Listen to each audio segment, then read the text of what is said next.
Shalom. Assalamualaikum warahmatullahi wabarakatuh. Om Swastiastu, Namo Buddhaya, salam kebajikan. Selamat siang. Yang saya hormati Pak Dirkrim Om, rekan-rekan penyidik, dan tentunya rekan-rekan pers yang hadir pada siang hari ini. Kami dari Polda Jabar akan menyampaikan update perkembangan penanganan kasus Vina Eki yang telah diputus oleh pengadilan terhadap 8 tersangka lainnya. Dan saat ini kita sama-sama menyaksikan bahwa di sebelah saya telah berhasil diungkap 1 tersangka lainnya. Untuk itu saya akan sampaikan rilis pada hari ini, yaitu pengungkapan kasus dugaan tindak pidana turut serta melakukan pembunuhan berencana dan turut serta melakukan perbuatan kekerasan, memaksa anak melakukan persetubuhan dengannya, sebagaimana dimaksud dalam pasal 340 KUH Pidana, junto pasal 55 ayat 1 ke 1 KUH Pidana, dan pasal 81 ayat 1 Undang-Undang RI nomor 35 tahun 2014 tentang perubahan atas Undang-Undang RI nomor 23 tahun 2002 tentang pelindungan anak, junto pasal 55 ayat 1 ke 1 KUH Pidana. Dasarnya yaitu yang pertama, putusan Hadi Saputra dan kawan-kawan nomor 4 garis miring PIT.B garis miring 2017 PN Cirebon tanggal 19 Mei 2017. 2. Putusan Rivaldi Aditya Wardana dan kawan-kawan nomor 3 garis miring PIT garis miring .D garis miring 2017 garis miring PN Cirebon tanggal 19 Mei 2017. Ketiga, putusan Sakatata nomor 16 garis miring PIT.SUS garis datar anak garis miring 2016 garis miring PN Cirebon tanggal 7 Oktober 2016. Yang keempat, adanya laporan polisi nomor LP 953 garis miring D garis miring Romawi 8 garis miring 2016 Jabar garis miring Cirebon Kota tanggal 31 Agustus 2016 atas nama pelapor Rudiana. TKP-nya pada hari Sabtu tanggal 27 Agustus 2016 di lokasi lahan kosong di belakang bangunan showroom mobil Jalan Perjuangan Majasem, Kampung Situ Gangga, Kelurahan Karya Mulya, Kecamatan Kesambi, Kota Cirebon. Sebagai pelapor adalah Rudiana. Tersangkanya saat ini PS alias Perong alias Robi Irawan. Korban 1. Muhammad Rizky Rudiana meninggal dunia. 2. Vina meninggal dunia.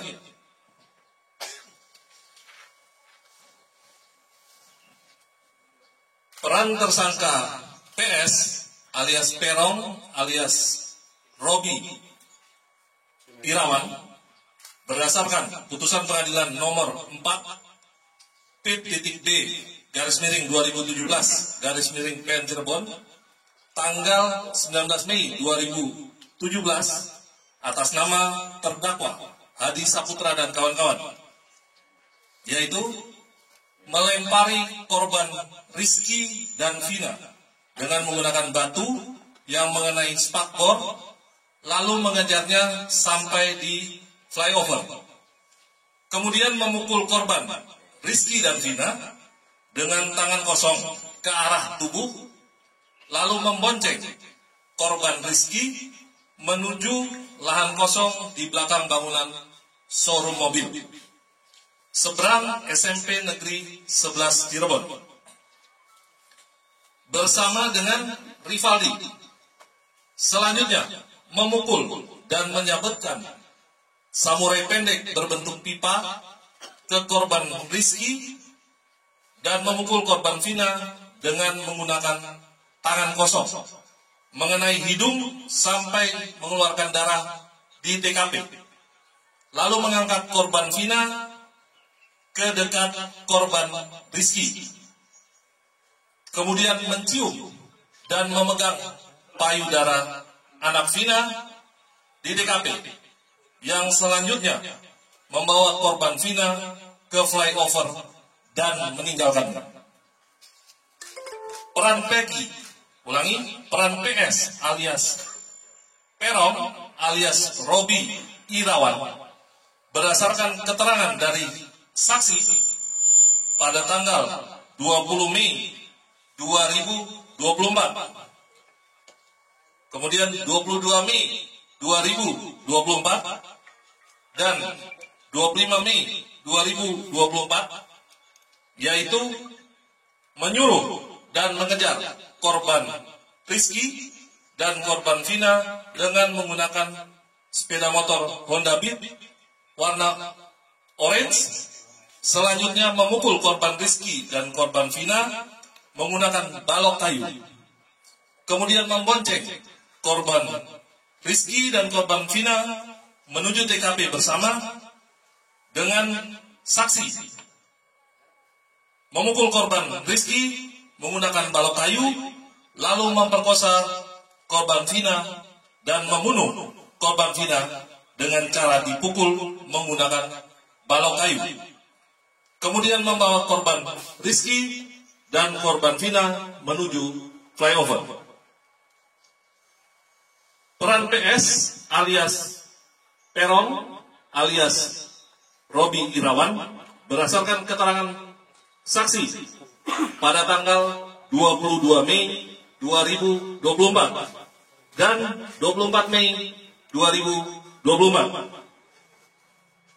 Saksi bekerja di sekitar TKP selama 5 tahun. Dan saksi mengenal wajah orang-orang yang biasa nongkrong di depan SMP Negeri 11 Cirebon, namun tidak tahu namanya.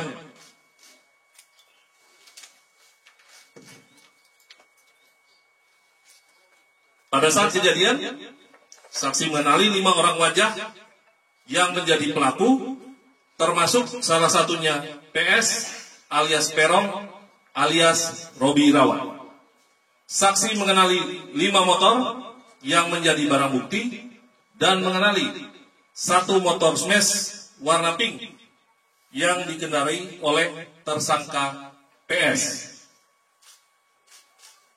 Ditunjukkan Facebook atas nama akun Peggy Setiawan yang di dalamnya terdapat gambar motor smash warna pink, dan saksi membenarkan pada malam kejadian tersebut motor smash warna pink berada di tempat kejadian.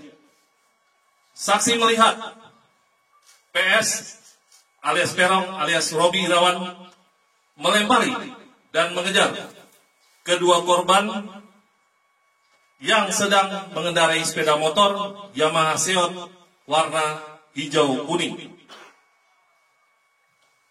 Peran PS alias Perong alias Robi Irawan berdasarkan keterangan dari saksi pada tanggal 22 Mei 2024. PS merupakan teman masa kecil saksi. PS mempunyai nama panggilan yaitu Perong. PS mempunyai motor smash warna pink.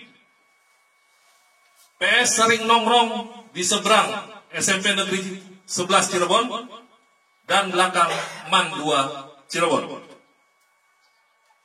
Peran PS alias Peron alias Robi Irawan berdasarkan keterangan dari saksi pada tanggal 22 Mei 2024, yaitu Peggy sering nongkrong di seberang SMP Negeri 11 Cirebon.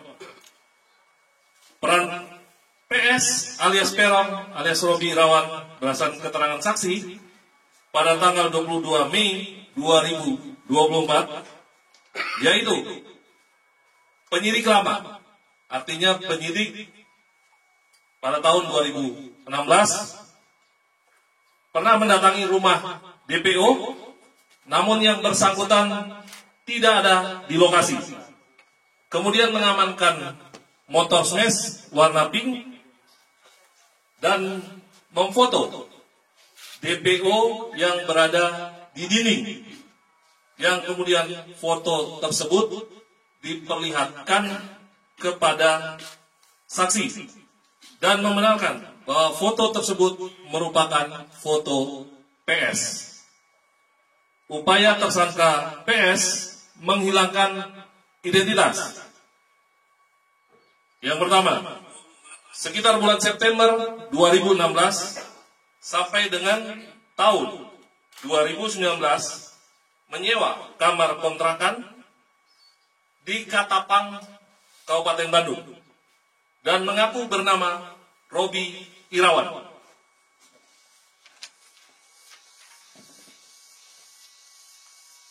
Dikenalkan oleh A. Saprudi kepada Tuti Jubaida adalah sebagai keponakannya yang bernama Robi. Saprudin ini adalah ayah kandung dari PS. Memiliki 2 akun Facebook atas nama Peggy Setiawan dan Robi Irawan. Barang bukti.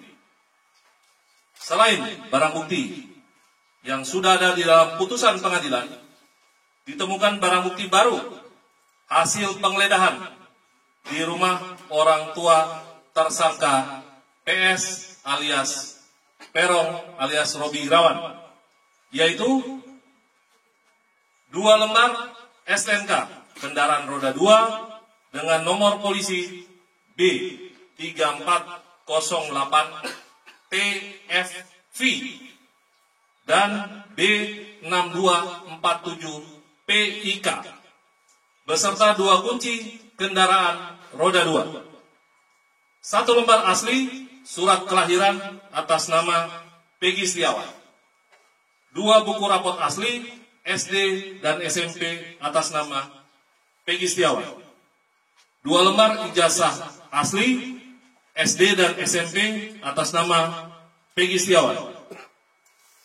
2 lembar fotokopi kartu keluarga nomor 32040405090062.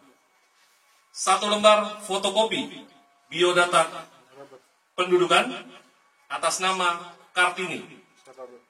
2 lembar ijazah dan hasil ujian nasional SMP atas nama Peggy Setiawan. 1 lembar fotokopi surat keterangan pembuatan KTP atas nama Peggy Setiawan. 1 lembar surat pemberitahuan SMP atas nama Peggy Setiawan. 4 lembar foto Peggy. 1 lembar kartu Indonesia Pintar atas nama Peggy Setiawan. 1 lembar fotokopi KTP atas nama Luciana. 1 lembar fotokopi kartu ujian atas nama Peggy Setiawan. 2 buah dus box handphone Infinix dan Samsung Galaxy A05. Barang bukti dari PS alias Peron alias Robi Irawan yaitu 1 unit handphone merek Samsung warna hitam milik PS alias Peron alias Robi Irawan.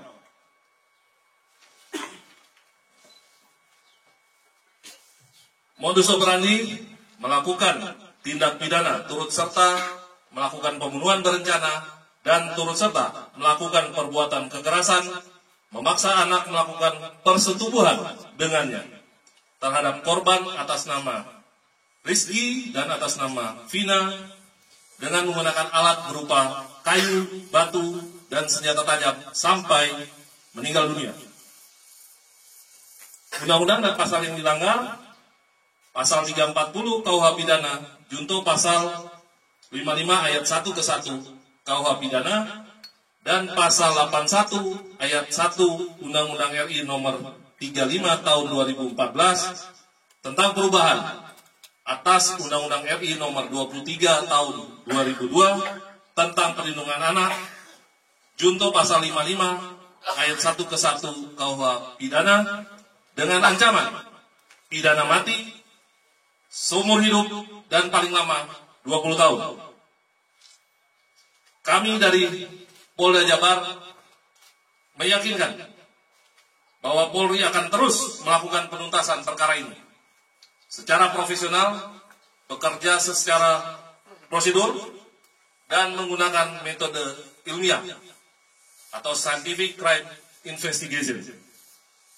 Apabila masyarakat mendapat informasi terkait masih adanya tersangka lain dalam perkara pembunuhan Vina Eki atau Vina Rizky, dapat menginformasikan kepada penyidik di Treskrimum Polda Jabar dengan disertai bukti-bukti. Demikian mungkin yang dapat saya sampaikan. Selanjutnya saya persilakan kalau masih ada pertanyaan. Elsita Pak, Pak, Elsita Pak. Ya. Kenapa waktu itu TV One dulu ya. Setelah itu Elsita. Silakan mungkin dari Treskrimum bisa menjawab. Cek. Izin Pak Duhan dari TV One, sebetulnya dapat dijelaskan apa kendala dari pihak kepolisian untuk menemukan Peggy Setiawan, mengingat kasusnya 8 tahun yang lalu dan baru dapat ditemukan saat ini. Dan lalu seperti apa update untuk pengejaran kedua DPO lainnya Pak? Terima kasih. Terima kasih pertanyaan dari TV One. Terkait mungkin pertanyaan pertama ini pertanyaan paling banyak kami terima. Kenapa kok lama? Yang pertama bahwa pasca kejadian PS ini kemudian meninggalkan kampung halamannya, dia pergi ke Katapang sebagaimana tadi dijelaskan oleh Pak Kabid Humas. Di sana dia tinggal satu kos bersama ayah kandung dan ibu tirinya. Namun PS tidak mengenalkan diri sebagai anak kandung daripada ayahnya. Di sana dia mengaku sebagai keponakan, demikian juga bapaknya mengenalkan kepada pemilik kos bahwa PS adalah keponakannya. Hal ini dikuatkan dengan keterangan pemilik kos yang sudah kita minta keterangan. Demikian juga nama sudah diganti, bukan lagi PS tetapi menggunakan nama Robi. Yang kedua, kenapa kita sulit untuk menemukan ini, bahwa tidak ada satupun pelaku lain yang berani menerangkan bahwa PS itu ini orangnya. Padahal mereka tinggal di satu lingkungan, bahkan ada teman sekolah ataupun teman bermain. Jadi kenapa kesulitan kita selama ini seperti itu? Karena memang saksi yang berani menerangkan itu belum ada. Akhirnya kita ajak bicara para tersangka yang sudah vonis dari hati ke hati, mereka menerangkan bahwa PS adalah ini orangnya. Sehingga kami bermudah untuk melakukan pelacakan. Itu kira-kira itu. Mengapa para tersangka lainnya tidak berani menjelaskan kepada si penyidik? Ya, itu bukan ada alasan lain dari para tersangka ya. Apakah kemudian melindungi ataupun PS ini sejauh mana sepak terjangnya di kalangan mereka, ada yang bilang takut dan sebagainya. Jadi ketakutan dari mereka saja, tidak berani menerangkan PS ini orangnya. Intinya itu mempersulit kita untuk melakukan pelacakan. Dan menurut keterangan dari kepala lingkungan atau RT di tempat tinggal di mana PS berada juga, manakala PS ini pulang ke rumah juga sering menggunakan masker sehingga berusaha mengelabui lingkungan. Nah, dia kemarin pergi dari Cirebon sekitar tanggal 15 ke Bandung. menggunakan masker juga sama menurut keterangan dari kepala yang ada di Cirebon. Ya, Elsinta dulu. Nanti coba Elsinta. Saya Pak dari Elsinta. Waktu penyidikan di awal, waktu proses persidangan terus penyidikan, kenapa para tersangka ini atau terduga ini mencabut keterangannya? Itu yang satu. Ya. Kedua, waktu waktu ya. Oke. Nah, kenapa para tersangka ini mencabut keterangannya? Ini memang ada instruksi dari kuasa hukum. Jadi semua tersangka diperintahkan untuk mencabut keterangan. Bahkan di persidangan terungkap bahwasanya kuasa hukum mendatangi salah satu saksi, ini terungkap di persidangan, untuk mengarang cerita terkait dengan alibi para tersangka pada saat itu. Jadi tersangka ini diminta untuk mengarang cerita bahwasanya mereka ini pada saat kejadian itu tidur di rumah Pak RT. Dan itu sempat Pak RT terangkan, namun pada akhirnya dicabut sendiri bahwasanya para tersangka pada saat kejadian itu mereka tidak tidur di rumah Pak RT, melainkan besok malamnya setelah kejadian malam Minggu, jadi malam Senin. Kemudian mereka itu tidur di rumah Pak RT, itu benar. Jadi Pak RT waktu itu sempat mengaku bahwa mereka tidur, akhirnya dicabut pada saat sidang, dan itu menurut keterangan dari para saksi itu adalah permintaan dari kuasa hukum tersangka dan keluarganya. berarti nyambung ya ketika waktu penyidikan termasuk waktu fakta persidangan bahwa ke-8 tersangka ini melakukan penganiayaan terhadap petugas. Terkait penganiayaan, ini rekan-rekan sekalian, pada saat itu memang ramai di Facebook bahwasanya mereka disiksa. Tetapi pada saat pemeriksaan muncul bahwa itu juga dilakukan oleh sama tahanan.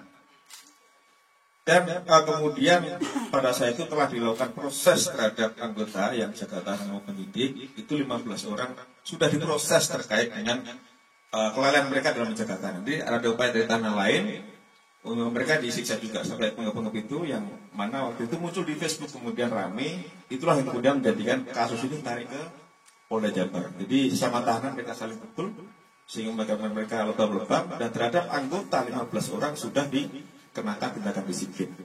Membahayakan juga ya. Ya. Bahkan di Lutan juga salah satu tersangka mereka dipukuli bersama mereka sendiri. Ini yang terungkap. Ya, Pak. Peggy kan kemarin dari Pak Kabid Humas menerangkan kalau dengan Peggy merupakan otak pelaku dari kejadian ini. Seperti apa Pak, bisa dijelaskan Pak? Jadi memang PS ini merupakan otak pelaku. Jadi ketika mereka kumpul-kumpul sesama geng motor, kalau mereka di Belamon Reker, mereka manakala ada kelompok investasi yang lewat di jalan itu, mereka sering lempar dengan batu. Itu yang terjadi. Nah, pas ada kejadian, PS mengajak salah satu tersangka lain untuk mengejar korban ini, yang dia sampaikan bahwa saya ada masalah dengan itu. Kejar. Nah, masalah apa sedang kita dalami. Kemudian dikejar berdua sampai dengan di jembatan layang, dipukul korban sampai dengan jatuh. Kemudian dibawa korban ini satu motor dengan satu tersangka lain, dan jadi satu motor berempat. Yang korban Eki taruh depan, didudukkan depan joki, kemudian joki, di belakangnya ada korban yang wanita, Vina, kemudian di belakang lagi adalah PS. Di situ dibawa ke kebun kosong, baru yang lainnya rame-rame mengikuti mereka. Jadi yang menurut keterangan salah satu pelaku juga bahwa yang melakukan persetubuhan terhadap Vina yang masih di bawah umur pada saat itu sudah dalam kondisi pingsan. Yang melakukan persetubuhan pertama adalah PS, kemudian diikuti oleh tersangka lain, kecuali satu yang memang di bawah umur tidak ikut melakukan persetubuhan. Jadi perlu saya tegaskan di sini rekan-rekan bahwa tersangka semua bukan 9, sehingga DPO hanya 1. Untuk itulah kami selama ini meyakinkan bahwa 5 keterangan berbeda dari tersangka itu ada yang menerangkan 3, ada lagi yang menerangkan 3 dengan nama berbeda. Ada yang menerangkan 5, ada yang menerangkan 1. Setelah kami melakukan penyidikan lebih mendalam, ternyata 2 nama yang disebutkan selama ini itu hanya asal sebut. Jadi tidak ada tersangka lain. Namun apabila nanti di kemudian hari muncul tersangka lagi, ya kami akan periksa. Tetapi sejauh ini fakta di dalam penyidikan kami, tersangka atau DPO adalah 1, bukan 3. Jadi semua tersangka jumlahnya 9, bukan 11. 8 melakukan persetubuhan, yang 1 tidak. Pak, ada informasi mengenai di media sosial soal identitas Peggy versi lain, itu dari polisi. Ya, bahwa kita yakinkan PS adalah ini. kita sudah menyita sejumlah dokumen terkait dengan identitas, kemudian juga motor yang digunakan kita sudah dapat STNK-nya, walaupun motornya belum dapat, tetapi STNK kendaraan yang digunakan pada saat kejadian kita sudah mengamankan. Nah, kita meyakinkan ini dengan sejumlah dokumen, baik kartu keluarga, kemudian ijazah dan sebagainya, kita yakinkan bahwa ini adalah PS atau Peggy Setiawan. Ya.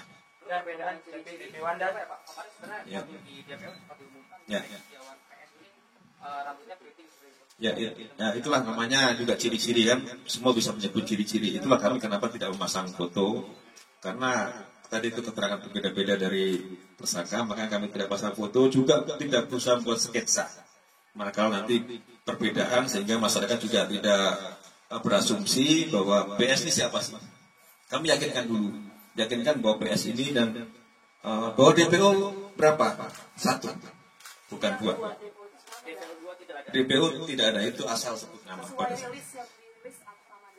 Ya, itu sudah kami dalami, ternyata yang 2 yang atas nama Dani dan Adi itu tidak ada. Jadi yang benar DPO 1 atas nama PS. Jadi benar untuk motif sendiri apa? Itu karena motor atau karena percintaan?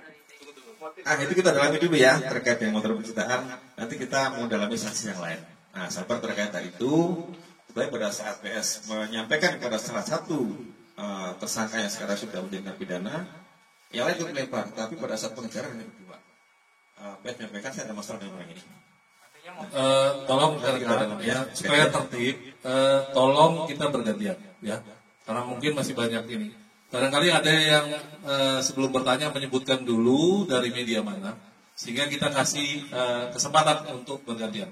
Karena setelah acara rilis ini tidak ada lagi nanti doorstop ya, tidak ada doorstop. Jadi kami minta rekan-rekan manfaatkan kesempatan ini untuk bertanya. Tapi tolong disebutkan medianya, sehingga kita akan beri kesempatan secara bergantian. Silakan dari langsung dulu. Muji Pak dari Ayah. Berarti yang terpidana yang kemarin itu sudah bermufakat untuk memberikan keterangan bohong tentang siapa pelaku utamanya Pak ya. Terus kemudian si ini kan disembunyikan identitasnya oleh orang tuanya. Apakah orang tuanya kemudian akan diseret karena menyembunyikan barang bukti begitu? Ya, terkait memang tersangka lain memang tidak mau menyebutkan Eki itu siapa, terong. Nah, baru kemudian Eki yang dapat rekan sekalian ya. Terhadap orang tua pelaku atau PS sudah kita minta keterangan kemarin, baik itu bapak kandungnya, kemudian ibu tirinya, kemudian juga ibu kandungnya, kemudian juga pemilik kos di Ketapang, kemudian kepala lingkungan yang ada di Cirebon sudah kita minta keterangan semua. Terkait apakah nanti bisa kita pidanakan tidak, sementara masih kita lakukan analisa dulu terkait dengan keterangan yang diberikan oleh orang tuanya.